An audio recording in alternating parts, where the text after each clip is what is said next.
ಹಿಂದೂ ಧರ್ಮದಲ್ಲಿ ದೇವತಾರಾಧನೆಗೆ ಬಲು ಮಹತ್ವ. ಮನೆಯಲ್ಲಿ ದೇವರಿಗೆ ದೀಪ ಇಡದೆ ಯಾವುದೇ ಕೆಲಸಗಳು ಆರಂಭವಾಗುವುದೇ ಇಲ್ಲ. ಯಾವುದೇ ಕಾರ್ಯಗಳ ಮುನ್ನ ದೇವರನ್ನು ಭಕ್ತಿ ಭಾವದಿಂದ ನೆನೆಯುವುದು, ಪೂಜಾ ಕೈಂಕರ್ಯಗಳನ್ನು ಪೂರ್ಣ ಭಕ್ತಿಯಿಂದ ನೆರವೇರಿಸುವುದು ಕೂಡ ಸಂಪ್ರದಾಯ. ಹೀಗೆ ಪೂಜೆಯನ್ನು ಮಾಡುವುದಕ್ಕೂ ಅದರದ್ದೇ ಆದ ನಿಯಮಗಳು, ಸಂಪ್ರದಾಯ, ಪದ್ಧತಿಗಳು ಇವೆ. ದೇಗುಲಗಳಲ್ಲಿ ಯಾವ ಬಣ್ಣದ ಬಟ್ಟೆಗಳನ್ನು ಧರಿಸಬೇಕು, ಪೂಜೆಗೆ ಯಾವ ವಸ್ತುಗಳನ್ನು ಬಳಸಬೇಕು, ದೇವರ ವಿಗ್ರಹವನ್ನು ಯಾವ ದಿಕ್ಕಿನಲ್ಲಿ ಇರಿಸಬೇಕು, ಯಾವ ಲೋಹದ ಆರತಿ ತಟ್ಟೆ ಬಳಸಬೇಕು, ಹೀಗೆ ಪೂಜೆಯ ವಿಷಯದಲ್ಲಿ ಸಾಕಷ್ಟು ನಿಯಮಾವಳಿಗಳಿವೆ.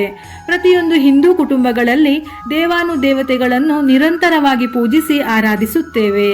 ಈ ದೇವತಾರಾಧನೆಗೆ ಹಲವು ವಿಧಾನ, ನಿಯಮಗಳನ್ನು ಶಾಸ್ತ್ರ ಗ್ರಂಥಗಳಲ್ಲಿ ನೀಡಲಾಗಿದೆ. ಇದರ ಜೊತೆಯಲ್ಲಿ ದೇವರಿಗೆ ನೈವೇದ್ಯ ಅಥವಾ ಭೋಗ ಪ್ರಸಾದ ಅರ್ಪಿಸುವುದಕ್ಕೂ ಅದರದ್ದೇ ಆದ ನಿಯಮಗಳಿವೆ. ಇದರಲ್ಲಿ ಲೋಪವಾದರೆ ಭಕ್ತಿಯಿಂದ ವಿಧಿವಿಧಾನಗಳ ಮೂಲಕ ಕಷ್ಟಪಟ್ಟು ಮಾಡಿರುವ ಪೂಜೆಗೆ ಫಲ ಸಿಗುವುದಿಲ್ಲ. ಹೇಗಿದ್ದರೂ ದೇವರ ಪೂಜೆಗೆ ನೈವೇದ್ಯ ಮಾಡೇ ಮಾಡುತ್ತೇವೆ. ಅದರಲ್ಲೇ ಸಣ್ಣ ಪುಟ್ಟ ಬದಲಾವಣೆಯನ್ನು ಮಾಡಿಕೊಂಡರೆ ಉತ್ತಮ. ಸರಿಯಾದ ಕ್ರಮದಲ್ಲಿ ನೈವೇದ್ಯವನ್ನು ದೇವರಿಗೆ ಅರ್ಪಿಸಿದಾಗ ಪೂಜೆಯ ಪೂರ್ಣ ಫಲ ಸಿಗುತ್ತದೆ. ದೇವರ ಪೂಜೆಯಲ್ಲಿ ದೇವರಿಗೆ ನೈವೇದ್ಯ ಅರ್ಪಿಸುವುದು ಕೂಡ ಪೂಜೆಯ ಒಂದು ಪ್ರಮುಖ ಭಾಗ.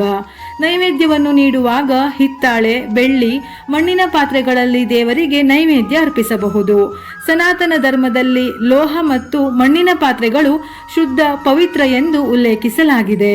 ಸಾಮಾನ್ಯವಾಗಿ ದೇವತಾರಾಧನೆಯ ವೇಳೆ ಹಿತ್ತಾಳೆಯ ಪಾತ್ರೆಯಲ್ಲಿ ನೈವೇದ್ಯವನ್ನು ತಯಾರಿಸಿ ದೇವರಿಗೆ ಅರ್ಪಿಸಲಾಗುತ್ತದೆ. ಒಂದು ವೇಳೆ ಇದು ಸಾಧ್ಯವಿಲ್ಲವೆಂದಾದರೆ ದೇವರಿಗೆ ನೈವೇದ್ಯ ಅರ್ಪಿಸುವ ವೇಳೆ ಬಾಳೆ ಎಲೆಯಲ್ಲಿಯೂ ಅರ್ಪಿಸಬಹುದು. ಒಂಟಿ ಬಾಳೆ ಎಲೆಯಲ್ಲಿ ಎಂದಿಗೂ ಅರ್ಪಿಸಬಾರದು. ಇದು ಅಶುಭದ ಸಂಕೇತ. ಯಾವಾಗಲೂ ಶುದ್ಧವಾದ 2 ಬಾಳೆ ಎಲೆಯ ಮೇಲೆ ನೈವೇದ್ಯವನ್ನು ಇಟ್ಟು ದೇವರಿಗೆ ಅರ್ಪಿಸಬಹುದು. ದೇವರಿಗೆ ಅರ್ಪಿಸುವಾಗ ನೈವೇದ್ಯದ ಪಾತ್ರೆಯಲ್ಲಿ ಸೌಟು, ಚಮಚಗಳು ಇರಬಾರದು. ನೈವೇದ್ಯವನ್ನು ದೇವರ ಮುಂದೆ ನೆಲದ ಮೇಲೆ ಹಾಗೆಯೇ ಇಡಬಾರದು. ಕೆಲವು ಕಡೆ ಬಾಳೆ ಎಲೆಯನ್ನು ಇಟ್ಟು ಅದರ ಮೇಲೆ ನೈವೇದ್ಯದ ಪಾತ್ರೆಯನ್ನು ಇಡುತ್ತಾರೆ. ಇನ್ನು ಕೆಲವು ಕಡೆ ನೈವೇದ್ಯ ಇಡುವ ಜಾಗವನ್ನು ನೀರಿನಿಂದ ಒರೆಸಿ ನಂತರ ಆ ಜಾಗದಲ್ಲಿ ಗಣಪತಿ ಮಂಡಲದ ಚಿಕ್ಕದಾದ ರಂಗೋಲಿ ಹಾಕಿ ಅರಿಶಿನ ಕುಂಕುಮವನ್ನು ಇಟ್ಟು ಅದರ ಮೇಲೆ ನೈವೇದ್ಯದ ಪಾತ್ರೆಯನ್ನು ಇಡಬೇಕು. ದೇವರ ಮನೆಯಲ್ಲಿ ನೈವೇದ್ಯದ ಪಾತ್ರೆಯನ್ನು ಎಂದಿಗೂ ತೆರೆದಿಡಬಾರದು. ಬಾಳೆ ಎಲೆಯಿಂದ ಮುಚ್ಚಿಡಬೇಕು.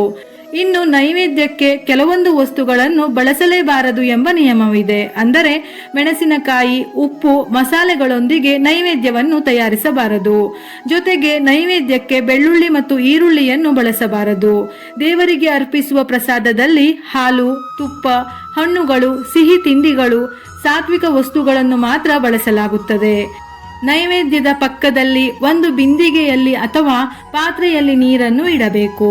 ಪೂಜೆಯಲ್ಲಿ ದೇವರಿಗೆ ನೈವೇದ್ಯವನ್ನು ಅರ್ಪಿಸುವುದೆಂದರೆ ಹೂವು ಮತ್ತು ನೀರಿನಿಂದ ನೈವೇದ್ಯವನ್ನು ಪ್ರೋಕ್ಷಣ್ಯ ಮಾಡಿ ದೇವರಿಗೆ ಆ ಹೂವನ್ನು ಅರ್ಪಿಸುತ್ತಾರೆ. ಹಾಗಾಗಿ ನೈವೇದ್ಯದ ಪಕ್ಕ ಸ್ವಲ್ಪವಾದರೂ ನೀರನ್ನು ಇಡಲೇಬೇಕು. ಭಗವಂತನಿಗೆ ಪ್ರಸಾದವನ್ನು ಅರ್ಪಿಸಿದ ನಂತರ ಯಾರು ಪ್ರಸಾದವನ್ನು ಮೊದಲಿಗೆ ಸ್ವೀಕರಿಸಬಾರದು. ಮೊದಲಿಗೆ ಬಾಳೆ ಎಲೆಗೆ ನೈವೇದ್ಯದ ಪ್ರಸಾದವನ್ನು ಹಾಕಿ ಹಸುವಿಗೆ ತಿನ್ನಿಸಿ. ಗೋವಿನ ಮುಖವನ್ನು ನೋಡಿದರೂ ಸಾಕು, ಎಷ್ಟೋ ಕಂಟಕಗಳು ನಿವಾರಣೆ ಆಗುತ್ತದೆಯಂತೆ. ಹಾಗಾಗಿ ಗೋಮಾತೆಯ ಆಶೀರ್ವಾದ ತುಂಬಾ ಶ್ರೇಷ್ಠ. ನೈವೇದ್ಯವನ್ನು ಯಾವಾಗಲೂ ಮನೆಯ ಸದಸ್ಯರು ಸ್ವೀಕರಿಸಿ ನಂತರ ಹಸುವಿಗೆ ತಿನ್ನಿಸಬಾರದು. ಇದು ಅಶುಭದ ಲಕ್ಷಣ. ಉಳಿದ ಪ್ರಸಾದವನ್ನು ಭಗವಂತನ ಮುಂದೆ ಜಾಸ್ತಿ ಸಮಯ ಇಡಬಾರದು. ಪ್ರಸಾದವನ್ನು ಅಡುಗೆ ಮನೆ ಅಥವಾ ಬೇರೆ ಜಾಗದಲ್ಲಿಟ್ಟು ಹಾಕಿರುವ ರಂಗೋಲಿಯ ಜೊತೆ ಆ ಜಾಗವನ್ನು ನೀರಿನಿಂದ ಒರೆಸಬೇಕು. ನೈವೇದ್ಯ ಮಾಡಿರುವ ಜಾಗ, ಗಣಪತಿ ಮಂಡಲದ ರಂಗೋಲಿಯನ್ನು ಯಾರು ತುಳಿಯಬಾರದೆಂದು ಮೊದಲೇ ಈ ಕೆಲಸವನ್ನು ಮಾಡಬೇಕು. ನಂತರ ಪ್ರಸಾದವನ್ನು ಇಡೀ ಕುಟುಂಬ, ಪೂಜೆಗೆ ಬಂದವರು, ಮನೆಯ ಅಕ್ಕಪಕ್ಕ ಎಲ್ಲರಿಗೂ ಹಂಚಬೇಕು. ಹೀಗೆ ದೇವರಿಗೆ ಅರ್ಪಿಸಿದ ಪ್ರಸಾದದಲ್ಲಿ ದೇವರ ಆಶೀರ್ವಾದವಿರುತ್ತದೆ. ಅಂತೆಯೇ ನೀವು ದೇವಸ್ಥಾನದಲ್ಲಿ ದೇವರಿಗೆ ಏನನ್ನಾದರೂ ಅರ್ಪಿಸಿದಾಗ ಆಶೀರ್ವಾದದ ರೂಪದಲ್ಲಿ ದೇವರ ಪ್ರಸಾದವನ್ನು ಪಡೆಯುತ್ತೀರಿ. ಜೊತೆಗೆ ಮನೆಗೆ ಹಿಂದಿರುಗಿದ ಬಳಿಕ ಸ್ನೇಹಿತರು, ಕುಟುಂಬದೊಂದಿಗೆ ಪ್ರಸಾದವನ್ನು ಹಂಚುತ್ತೀರಿ. ಹೀಗೆ ಪ್ರಸಾದವನ್ನು ಹಂಚಿದರೆ ಒಳಿತಾಗುತ್ತದೆ. ಇದರಿಂದ ಪೂಜೆಯ ಫಲ ಸಿಗುವುದಲ್ಲದೆ ಪ್ರಸಾದವನ್ನು ಎಲ್ಲರೂ ಒಟ್ಟಾಗಿ ಸ್ವೀಕರಿಸುವುದರಿಂದ ದೇವತೆಗಳು ಸಹ ಸಂತುಷ್ಟರಾಗುತ್ತಾರೆ. ನಾವು ಪ್ರಸಾದವನ್ನು ಹಂಚುವುದರಿಂದ ನಮ್ಮಲ್ಲಿರುವ ಏನಾದರೂ ಕಂಟಕ ದೋಷಗಳಿದ್ದರೆ ಪರಿಹಾರವಾಗುತ್ತದೆ. ಹಾಗೆಯೇ ಪ್ರಸಾದವನ್ನು ತೆಗೆದುಕೊಂಡವರಿಗೂ ಏನಾದರೂ ದೋಷ ಸಂಕಷ್ಟಗಳಿದ್ದರೆ ಪರಿಹಾರವಾಗುತ್ತದೆ. ಆದಷ್ಟು ದೇವರ ಪ್ರಸಾದವನ್ನು ಹಂಚಿ ತಿನ್ನಬೇಕು. ಇದರ ಜೊತೆಯಲ್ಲಿ ಎಂದಿಗೂ ದೇವರ ಪ್ರಸಾದ ವ್ಯರ್ಥವಾಗದಂತೆ ನೋಡಿಕೊಳ್ಳಿ. ವಿಡಿಯೋ ಇಷ್ಟ ಆಗಿದ್ದಲ್ಲಿ ಮರೆಯದೆ ಲೈಕ್ ಮಾಡಿ, ನಮ್ಮ ಚಾನೆಲ್ ಅನ್ನು ಸಬ್ಸ್ಕ್ರೈಬ್ ಮಾಡಿ. ಇದೇ ರೀತಿಯ ಮನಮುಟ್ಟುವ ಉಪಯುಕ್ತ ಮಾಹಿತಿಗಳಿಗಾಗಿ ಮತ್ತೆ ಭೇಟಿಯಾಗೋಣ.